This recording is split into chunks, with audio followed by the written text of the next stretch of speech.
Bugün paytaxt Tbilisdə, Gürcüstanda Azərbaycan dilli məktəblərin müəllimlərinin ikinci qurultayı keçirilir. Tədbirdə bir sıra regionlardan qatılan müəllimlər və rəsmi qurumların nümayəndələri iştirak edirlər. Tədbirdə birinci qurultaydan keçən dövrdə görülən işlər, qazanılan uğurlar və qarşıda duran vəzifələr müzakirə olunub. Qurultayın sədri, Maarif Təşkilatının direktoru, İqtisadiyyat üzrə fəlsəfə doktoru Aygül İsayeva hesabatla çıxış edib. O, Azərbaycan dilli məktəblərdə tədrisin vəziyyəti, iki dilli təhsil sisteminin təkmilləşdirilməsi və müəllimlərin peşəkar inkişafı istiqamətində görülən işlər barədə məlumat verib. Gürcüstanda müəllimlərin birinci qurultayı 1925-ci ildə keçirilmişdir.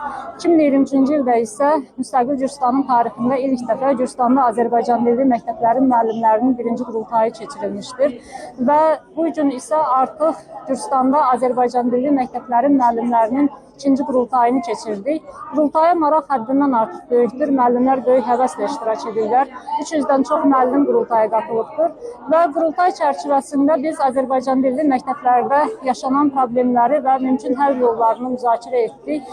Əsas vurğuladığımız, müzakirə etdiyimiz mövzular ana dil üzrə dərs saatlarının azaldılması, Azərbaycan dilinin məişət dili səviyyəsinə enməsi təhlükəsi, bu cümlədən kadr çatışmazlığı, 20 ilə yaxın müddət ərzində Gürcüstanda Azərbaycan dili və ədəbiyyat müəllimlərinin hazırlanmaması, 20 ilə yaxın müddət ərzində dərsliklərin tərcüməsi zamanı yaşanan problemləri müzakirə etdik. O cümlədən qurultay çərçivəsində bəzi məktəblərdə iki dilli təhsil sisteminin peşəkar kadr və uyğun dərslik olmadan kör-körana tətbiq edilməsi məsələsini də müzakirə etdik.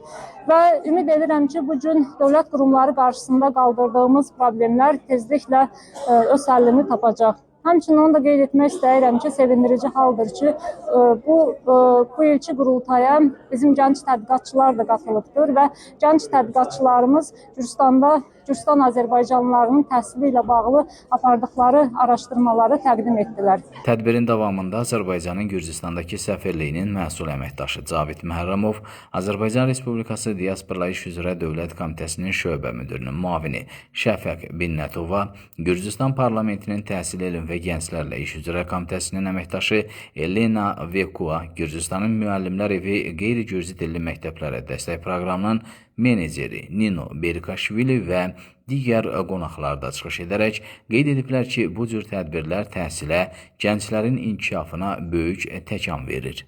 Daha sonra qurultay panel iclaslarla öz işini davam etdirib. Tədbirə qatılan müəllimlər də qurultayın mövcud problemlərin həllində xüsusi rol oynadığını qeyd ediblər. Ümid edirəm ki, bura toplaşan bugün yüzlərlə müəllimlərimiz, müxtəlif bölgələrdən gələn müəllimlərimiz həqiqətən də buradan çox faydalı məlumatlarla geri dönüş etdilər. Bu qurultayların davamlı şəkildə keçirilməsi, bundan əlavə də burada danışılan mövzuların, məsələlərin qısa müddətdə həyata keçməsinə nail olmaq ümid edirəm. Bunu da qeyd etmək istəyirəm ki, əlbəttə bəzi məsələlər həllini tapır, bəzi məsələlər isə artıq uzun illərdir həllini tapa bilmir.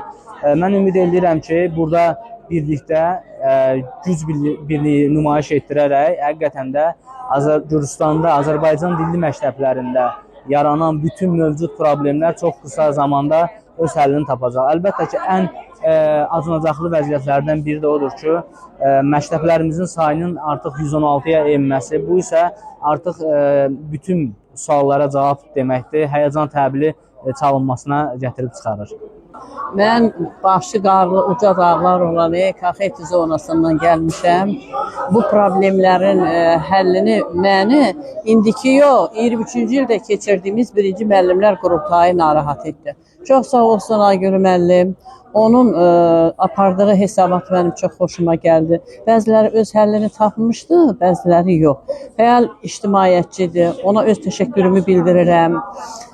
Bütün dərdi sərimiz olan xırdalıqların hamısını öz həllini tapdı. Məmmədova Zemfira, mən Dumanis rayonunun Qızıl Kilsə məktəbindən gəlmişəm. Bu qurultay çox xoşuma gəldi.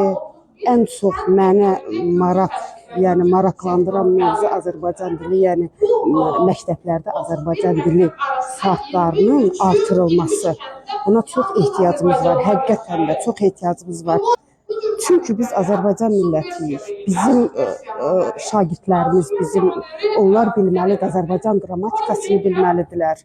Onlar birinci öz dilimizi bilməlidirlər, sonra onlar buranın dövlət dilini bilməlidirlər. Mən Buvaki Şevər Amilə, Marniyeli kəndlərinin birində müəllimə olaraq fəaliyyət göstərirəm, artıq 11 ildir.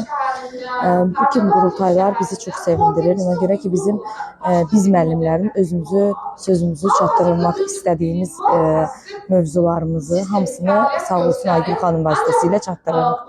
Bizim bugünkü mövzumuz bildiyiniz kimi saatlarla bağlıdır.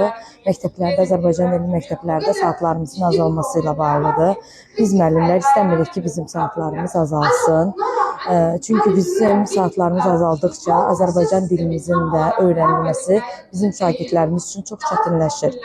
Əvvəldən bildiyiniz kimi 9 saat idi, sonra 7 saat oldu, sonra 5 oldu, indi isə 3-ə indiriblər. Bizim tələbimiz odur ki, saatlarımızı bərpa eləsinlər, ən azından 5 saata yüksəlsinlər. Necə ki, Gürcü dilini azad şəkildə uşaqlarımız, şagirdlərimiz öyrənirlər. Biz deyirik ki, eləcə də Azərbaycan dilimizi şagirdlərimiz yaxşı mənimsəsinlər.